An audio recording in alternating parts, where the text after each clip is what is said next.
To install the CMMG AR-15 gas piston conversion kit, you should have 9/64 and 3/32 hex head wrenches, a 3/32 cup tip and 1/8" punch, the Brownells front sight bench block, a degreaser with some cotton swabs, a small flathead screwdriver, red Loctite, a small level, an 8-ounce ball peen hammer, a nylon brass hammer.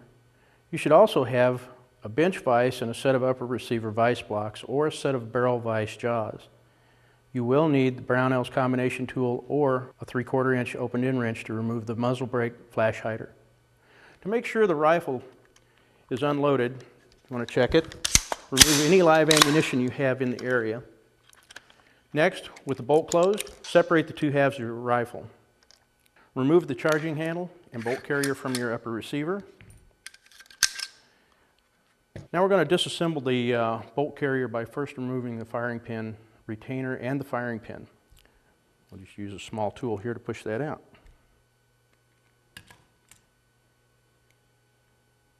Rotate the bolt cam pin so that the long side is parallel with the bolt and remove it from the bolt carrier. Pull the bolt from the bolt carrier, lay the bolt carrier aside. Carefully remove the 3 gas rings from the bolt by using a small flat tip screwdriver to lift one side of the ring at the split and lift it out of the cut off the bolt tail. Repeat these steps for the last 2 rings. Now install the bolt without the gas rings into the CMMG bolt carrier that came with the kit.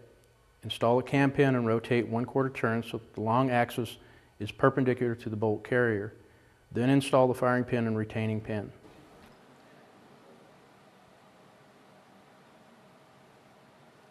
Set the bolt carrier assembly to the side for now. Compress the handguard retainer ring or delta ring and remove the handguards. Place the barrel into the front sight bench block with the words "pins out" facing up. Use the cup tip punch to drive out the taper pins.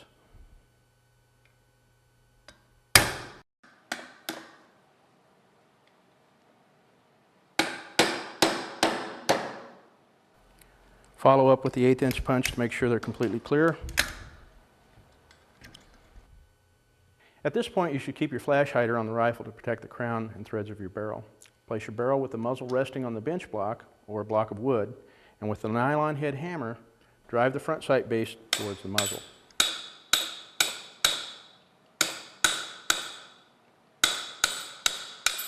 Once the front sight base is near the flash hider, place your upper receiver into the upper receiver vise block or barrel vise jaws.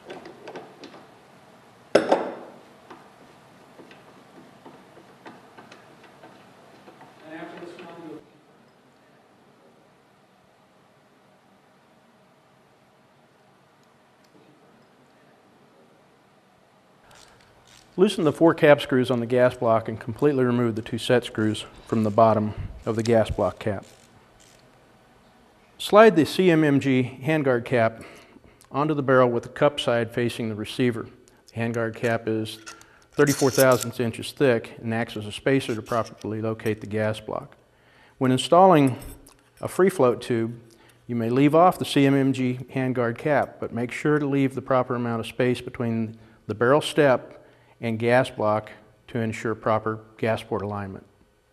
Next, slide the gas block onto the barrel and pass the operating rod through the handguard retainer ring assembly, through the barrel nut and into the receiver so the gas block pushes up against the handguard cap.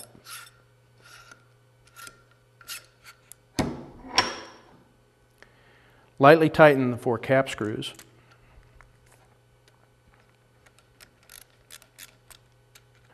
Place the barrel back in the vise jaws. Place a level across the bottom of the upper receiver at the rear. If the receiver is not level, adjust until your upper receiver is level left to right. Now place your level on top of the gas block and rotate it until it's level left to right.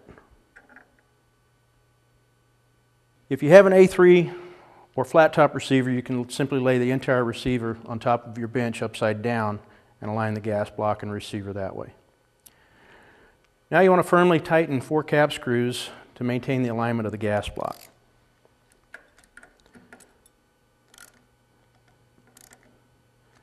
Check the travel of the operating rod by pulling on it to the rear. You'll feel resistance from the springs and the operating rod may contact the barrel nut or receiver, but you should not feel any binding. If you encounter binding, the first thing you'll need to check is the alignment of the barrel nut with the gas tube hole in the receiver. If these two holes are out of alignment, then use your barrel tool to turn the nut on or off a slight amount to correct this. If the barrel nut and receiver are aligned, then recheck the level on your gas block. Turn the receiver over in the vise.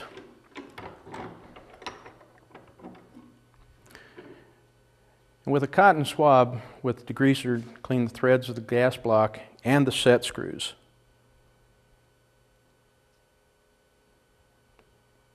Place a drop of red Loctite on the threads of the set screw and down at the bottom of the hole and tighten the set screw. Repeat this process with the second screw. Remove one cap screw at a time. Clean the threads of the screw and the gas block with the degreaser. Then you're going to place a drop of red Loctite on the cap screw and screw it into the hole.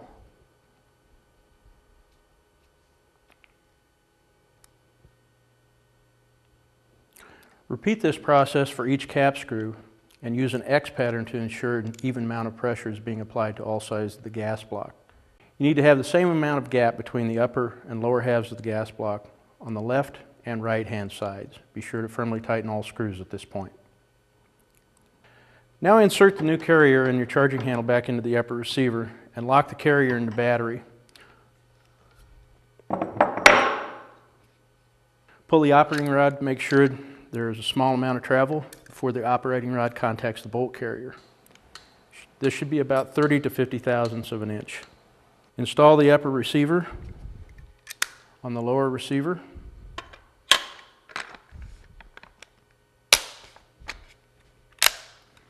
Compress the handguard retainer ring and install the CMMG handguards.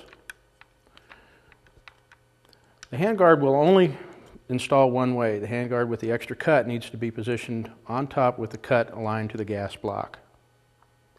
Put your rifle back into the vise jaws and reinstall your flash hider.